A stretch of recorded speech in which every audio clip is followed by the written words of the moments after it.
कानपुर में जाजमऊ आगजनी मामले में इरफान व रिजवान की लोकेशन रिपोर्ट के आधार पर मंगलवार को कोर्ट ने रिलायंस के नोडल अधिकारी को तलब किया था। इस पूरे मामले में वारदात से कुछ घंटे पहले और कुछ घंटे बाद तक के दोनों के मोबाइल फोन की लोकेशन घटना स्थल से कई किलोमीटर दूर बताई गई थी। इतना ही नहीं, इरफान के वकील के अनुसार घटना के दिन विधायक इरफान सोलंकी ने कानपुर पुलिस कमिश्नर से भी अपने फ़ोन से बात करी थी। इसके बाद लोकेशन के अनुसार वे जिलाधिकारी कार्यालय भी गए थे।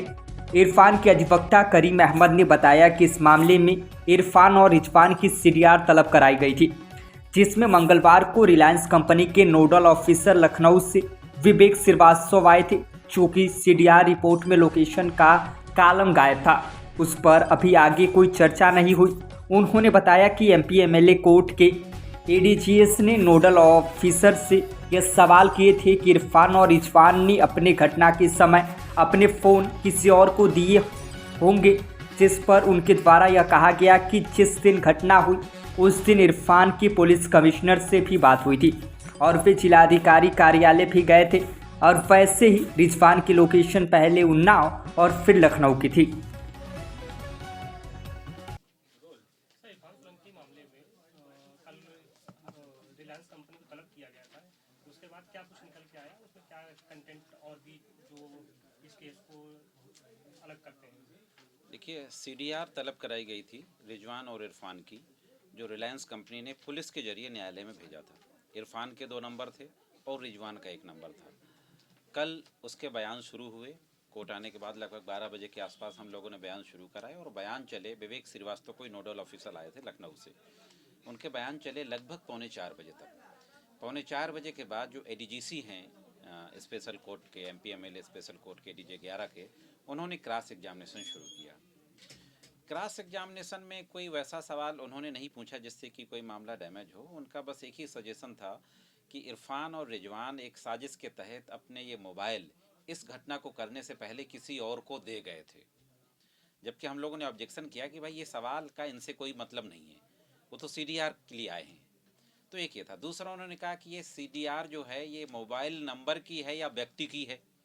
व्यक्ति की नहीं है, नंबर की है। तो एक ये जो सवाल था, इररिलेवेंट सवाल था। जो लोकेशन आती है वो नंबर की ही आती है और नंबर की ही लोकेशन तलब की गई थी। व्यक्ति की लोकेशन ये माना जाता है जिसका नंबर है वो खुद इस्तेमाल कर रहा होगा।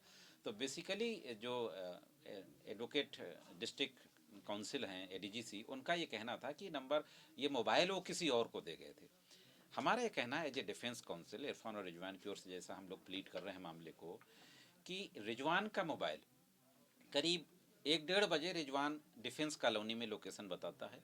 इसके बाद निकलता है, थोड़ी देर बाद उन्नाव आ जाता है, थोड़ी देर बाद लखनऊ आ जाती है। लखनऊ में अलग अलग एरिया, जिसमें लुलु माल भी है, सरोजनी नगर भी है, अलग अलग मार्केट्स के एरिया हैं, और उनसे होते हुए और रात के लगभग 12 बजे के आसपास फिर डिफेंस कॉलोनी।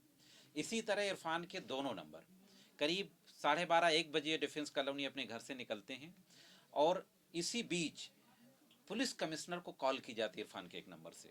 कुछ सेकंड उनकी बात होती है। कुछ देर बाद पुलिस कमिश्नर की ओर से इरफान को कॉल की जाती है। फिर इरफान आते हैं डीएम कंपाउंड में। इसका मतलब मिलने की बातचीत हुई होगी, फिर यहाँ आए। यहाँ के बाद सिविल लाइन के बाद उनके रजवी रोड ऑफिस, और रजवी रोड ऑफिस में रहते हैं कई घंटे तक। इसके बाद फिर शाम के निकलते हैं और कुछ जगह होते हुए रात के 12 बजे 23 बज के कुछ मिनट पे इरफान पहुँचते हैं वापस अपने घर डिफेंस कॉलोनी। अगर कोई किसी को प्लानिंग के तहत अपना मोबाइल देता है कि मेरी लोकेशन ट्रेस ना हो, तो या तो मोबाइल को स्विच ऑफ करके रख देगा या किसी आदमी को देके कहीं भेज देगा दूर कहीं। वो मोबाइल ऐसे आदमी को थोड़ी देगा कि पूरे शहर में वो राउंड लगाता रहे, घर से निकले फिर वापस शाम के घर पहुंच जाए रात के 12 बजे। क्या घर मोबाइल देने जाएगा? फिर 1:30-2 बजे, पौने 2 बजे के आसपास जो पुलिस कमिश्नर से बात हुई, वो बेहतर बता सकते थे कि जिससे मैंने बात की वो इरफान था या कौन था, किसके पास था इसका मोबाइल। इन्वेस्टिगेटिंग ऑफिसर ने इसको केस डायरी का पार्ट क्यों नहीं बनाया, उनसे पूछताछ क्यों नहीं की? अव्वल तो सीडीआर ही नहीं निकालनी चाहिए थी। सर, पिछली तारीख में आपकी तरफ से एक एलिगेशन लगाया गया था कि जब आप लोग ने सीडीआर मांगी तो सीडीआर की जब रिपोर्ट आती है तो उसमें टेम्परिंग करी गई है, कि मतलब वो लोकेशन का कॉलम गायब कर दिया गया था। तो जिसके बाद आपके इस सवाल के बाद उस अधिकारी को तलब किया गया। तो इस पे इस संबंध में कहीं कोई सवाल नहीं उठा। जब प्रॉपर सीडीआर नहीं आई तो हम लोगों ने सवाल उठाया कि सीडीआर इस तरीके से नहीं आती, सीडीआर में प्रॉपर लोकेशन होती है।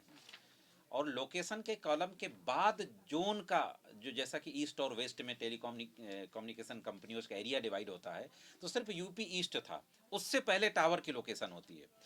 फर्स्ट पार्टी सेकंड पार्टी दो तरीके से कॉल होता है, एक जो करेगा या जिससे रिसीव करेगा। जब कॉल होगी उस समय किस टावर से कनेक्ट था, जब कॉल हमारी समाप्त हो रही होगी उस समय किस टावर से कनेक्ट था, दोनों की लोकेशन आती है। तो जब हमने ये सवाल कोर्ट में उठाया, रिटन में हमने एप्लीकेशन दी, तो कोर्ट ने प्रॉपर लोकेशन के साथ केस डायरी सीडीआर तलब की, लोकेशन के साथ आ गई। ये ऐसा कोई सवाल नहीं उठा, ना हम लोगों ने इसका कोई एतराज किया। किसके साजिश से हुआ, क्यों हुआ, बहुत सी बातें सब समझते हैं। जो इसमें प्रमुख गवाह बने थे, गवाह आप लोगों ने कोर्ट से गवाहों के लिए सीडीआर की मांग की थी। हाँ, तो क्या ऊपर आप कोर्ट में भी इस चीज़ की मांग करेंगे क्या? नहीं, हम हाई कोर्ट ऑलरेडी गए थे। जो हमने यहाँ सीडीआर तलब करने के लिए कहा था, वहाँ यहाँ पे हम रिजवान, इरफान और सारे विटनेसेस जो प्रोसिक्यूशन के हैं, पब्लिक विटनेसेस, उन सब की, और यहाँ तक कि वादनी उसके घर वालों की भी, सबकी सीडीआर के लिए हमने कहा था। कोर्ट ने जब उस एप्लीकेशन को हमारी रिजेक्ट कर दिया, तो हम ऑनरेबल इलाहाबाद हाई कोर्ट गए। इलाहाबाद हाई कोर्ट में भी हमने सबकी सीडीआर के लिए कहा था, लेकिन हाई कोर्ट ने सिर्फ रिजवान और इरफान के बारे में दोबारा ऑर्डर करने की बात कही। विटनेसेस के लिए हाई कोर्ट ने नहीं कहा, इसलिए कोर्ट ने विटनेसेस की लिस्ट तलब नहीं की। क्या लगता है कि इसमें कुछ ऐसे नहीं, सुप्रीम कोर्ट तो अभी नहीं जाएंगे, आगे जैसा प्लान होगा। अब कल चूँकि 6 बजे तक क्रॉस एग्जामिनेशन हुआ शाम के, आज की कोर्ट ने डेट दी। हम लोगों ने कहा कि कम से कम 2 दिन की डेट दे दी जाए। इसमें हमारे साथ जो पूरे मामले को लीड कर रहे हैं सीनियर एडवोकेट सईद नकवी भी साथ में हैं, उनके साथ हम लोग बैठते हैं, शाम के पूरे केस की तैयारी करते हैं, स्ट्रेटेजी बनाते हैं कल क्या किया जाए। तो कल इतना लेट हो गया था कि बैठने का वक्त ही नहीं मिला। तो आज सुबह कोर्ट में गए थे, तो लंच बाद फिर से कोर्ट ने बुलाया है। लंच बाद हम देखते हैं अभी हमें और क्या देना है क्या नहीं देना है, ये तय करते हैं अभी लंच में बैठ के।